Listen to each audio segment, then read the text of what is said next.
एक तरफ विपक्षी दलों की बैठक हो रही है तो वहीं दूसरी तरफ एनडीए को भी 18 तारीख को बैठक होने वाला है। एनडीए में चिराग पासवान के साथ साथ चिराग पासवान के जो चाचा पशुपति पारस हैं उनको भी निमंत्रण दिया गया है। अब ऐसे में लेकर मेरे साथ बातचीत करने के लिए जेडीयू के एमएलसी खालिद अनवर जी हैं। एनडीए में जो कही जा रही है कि चिराग पासवान एनडीए में शामिल नहीं है, अब जो है एनडीए की तरफ से दोनों को निमंत्रण भेजा गया, किस तरीके से देखते हैं? ये बाप बेटे को लड़ाते हैं एनडीए वाले, ये परिवार को लड़ाते, पार्टी को लड़ाए तो क्या हुआ? किसने, कौन नहीं जानता है कि चिराग पासवान को और पशुपति पारस को किसने अलग किया? एक परिवार को तोड़ दिया। और चिराग पासवान एक बच्चा कम उम्र का राजनीति में आया और उसको कैसे गुमराह कर दिया। भारतीय जनता पार्टी ने किस तरह से हम लोगों के खिलाफ यूज़ किया, लिखो और फेंको पेन की तरह से। देखिए, एनडीए क्या है? ये सत्ता हासिल करने वाली मशीन है, चाहे जैसे सत्ता मिल जाए उस तरह से ये सत्ता चाहते हैं। इनको न कोई विचारधारा से मतलब है, न देश से मतलब है, न समाज से मतलब है, न अपनी संस्कृति से मतलब है, न अपनी भाषा से मतलब है, किसी चीज़ के मतलब नहीं। तो ये कर रहे हैं, ऐसा कर रहे हैं। कह रहे हैं कि ये लिखो फिको प्रधानमंत्री ने किया, ये कि उस समय जेडीयू उनके साथ में थे तो कह रहे कि जेडीयू को जहाँ कैंडिडेट जेडीयू का था वहाँ कैंडिडेट 2020 में उन्होंने खड़ा नहीं किया, जहाँ बीजेपी का था बीजेपी का खड़ा किया। आप कह रहे हैं कैसे बीजेपी वाले ने इनको बर्बाद किया? आपको याद होगा चिराग पासवान जी कहते थे कि मैं फलां आदमी का हनुमान हूँ। याद है ना? किनका हनुमान बन के घूम रहे थे? कहाँ गए जिनके हनुमान बन के आप घूम रहे थे? इलेक्शन को तो 2 बरस हो गए, आपको तो कहीं सेटलमेंट आपका नहीं हुआ, और ना आपके चाचा को जो है ना मंत्रालय से हटाया गया। तो जिनका हनुमान बन के ये घूम रहे थे उनसे जाके पूछे। मैं किसी का नाम लेना नहीं चाहता, लेकिन इतना ज़रूर कहना चाहता हूँ कि चिराग पासवान रामविलास पासवान के पुत्र हैं।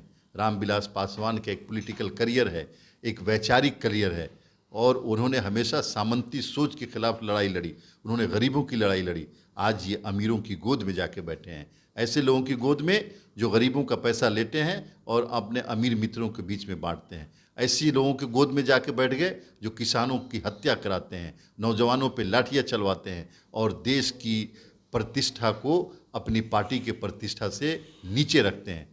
ये ठीक नहीं है। ये चिराग पासवान जी के लिए, उनके करियर के लिए और उनकी जो विरासत है उसके लिए सही नहीं। अच्छा, विपक्ष दलों का भी बैठक होने वाली है, उसमें जो कही जा रही है अरविंद केजरीवाल फिर से अध्यादेश की बात कर रहे हैं कि अध्यादेश पर बात होगी तो उस विपक्ष की बैठक में हम शामिल होंगे।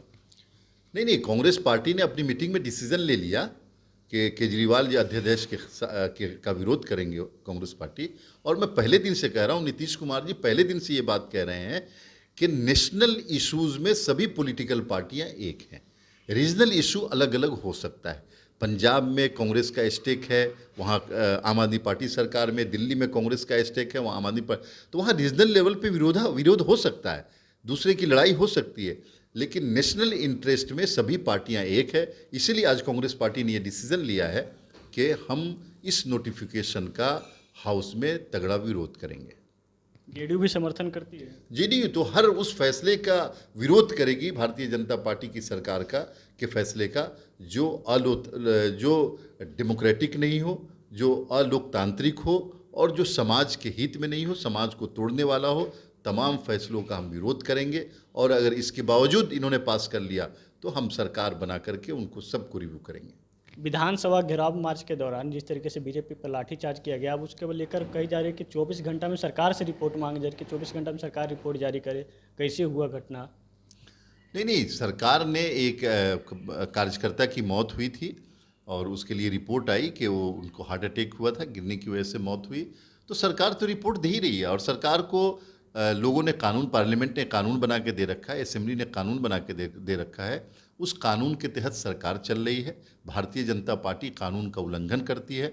जो प्रदर्शन के लिए जगह दिया गया था वहाँ नहीं बैठी, वहाँ से निकल करके पूरे पटना को उन लोगों ने हाईजैक करने की कोशिश की, पटना के लोगों को बंधक बनाने की कोशिश की, पुलिस की आंखों में लाल मिर्च का पाउडर फेंका, पत्थर मारा।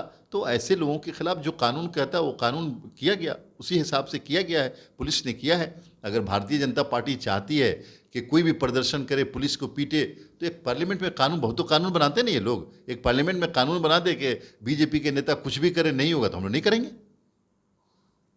चलिए, ये थे मेरे साथ खालिद अनवर, जिनको कहना था कि जिस तरीके से बीजेपी वाले जो रवैया अपनाए हैं वो कहीं शोभा नहीं देते हैं। कैमरा पर्सन शशि के साथ विवेक रंजन, पटना।